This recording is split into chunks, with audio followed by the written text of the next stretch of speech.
Hello વિદ્યાર્થી મિત્રો, open study point open for all ચેનલમાં આપનું સ્વાગત છે. આજે આપણે શીખીશું ધોરણ 7 વિષય ગુજરાતી નિસ્વાધ્યાન પોથીનો પાઠ 17 સિંહની દોસ્તી ના પ્રશ્નોના જવાબની સમજ મેળવશું. તો ચાલો શીખીએ પાઠ 17 સિંહની દોસ્તી ના પ્રશ્નોના જવાબની સમજ. પ્રશ્ન 1, પ્રશ્નોના ઉત્તર લખો. સવાલ 1, તમને કયું પ્રાણી ગમે? કેમ? જવાબ: મને કૂતરું પ્રાણી ગમે છે, કેમ કે તે એક વફાદાર પ્રાણી છે, બધી વાતો સમજી શકે છે અને આપણી રક્ષા પણ કરે છે. રાત્રે ઘરની ચોકી પણ કરે છે. 2, તમે અથવા તમારા પરિવારમાંથી કોઈએ પ્રાણી પાળેલ છે? તમે અથવા તમારા પરિવારમાંથી કોઈએ પ્રાણી પાળેલ છે? તે પ્રાણીની લાક્ષણિકતા લખો.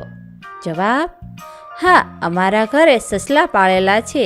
સસલા સુંવાળી અને સફેદ રૂંવાટીવાળા આકર્ષક પ્રાણી છે. તે નિર્દોષ અને રમતિયાળ પ્રાણી છે. તેને લીલી ભાજી, ગાજર, ઘાસ બહુ ભાવે છે.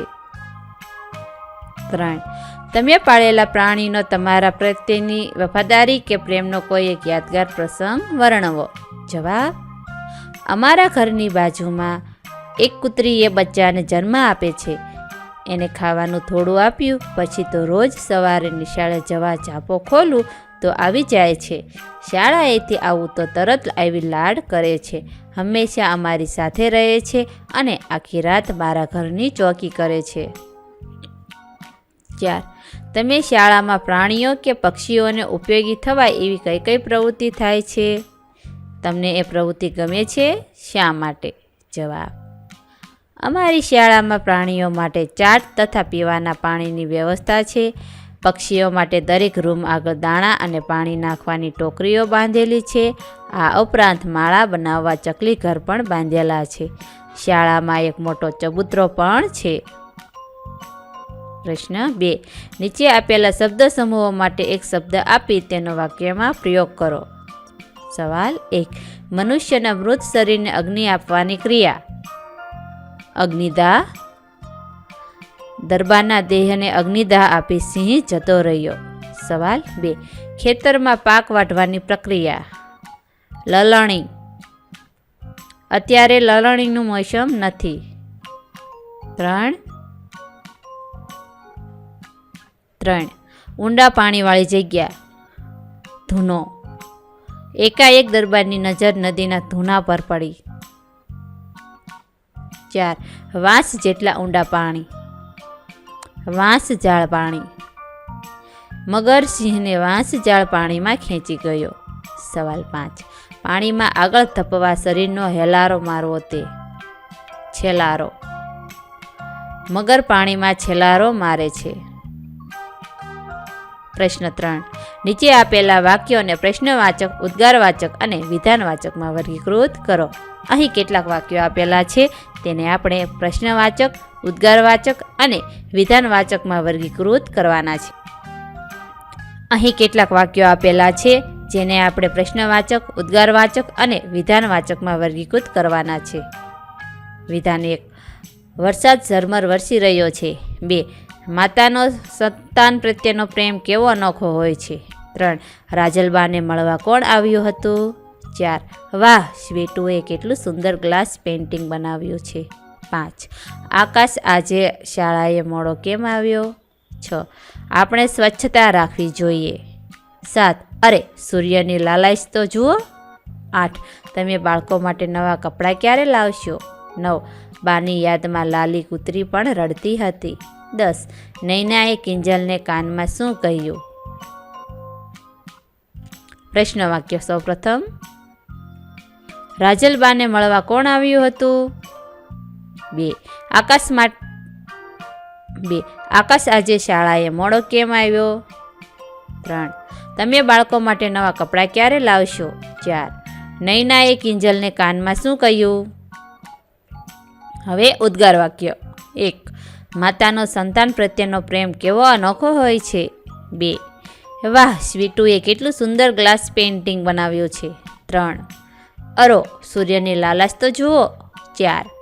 બાની યાદમાં લાલી કૂતરી પણ રડતી હતી. હવે વિધાન વાક્ય. 1. વરસાદ ઝરમર ઝરમર વરસી રહ્યો છે. 2. આપણે સ્વચ્છતા રાખવી જોઈએ. પ્રશ્ન 4.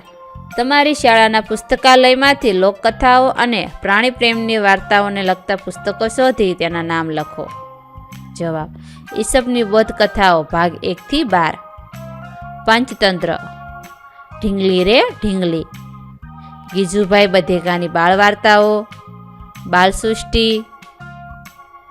પ્રશ્ન 5. તમે અને તમારા મિત્ર કોઈ પ્રાણી કે પક્ષીને ઘવાયેલું જુઓ તો તમે શું કરો?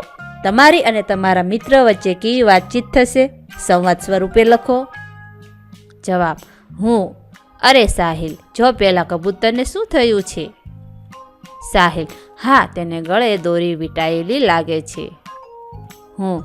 ચાલ એને પકડીને દોરી કાઢીએ. સાહિલ.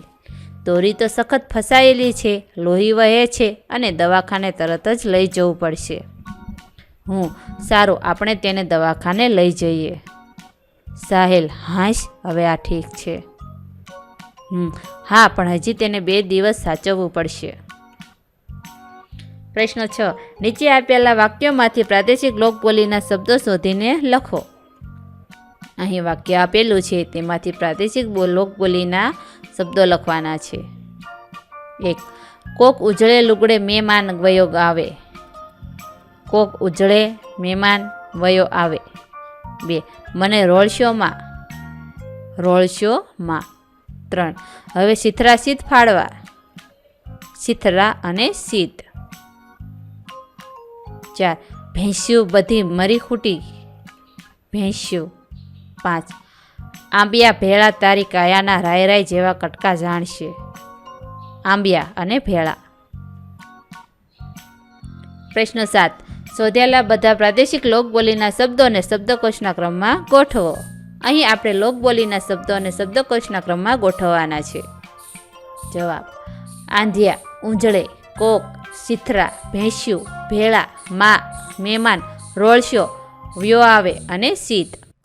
આ વિડીયો નિહાળવા બદલ આપનો ખૂબ ખૂબ આભાર અને ઓપન સ્ટડી પોઈન્ટ ચેનલ તરફથી વિડીયો નિહાળવા બદલ આપનો આભાર. આવા બીજા વિડીયોઝ નિહાળવા માટે અમારી YouTube channel open study point અત્યારે જ સબસ્ક્રાઈબ કરો.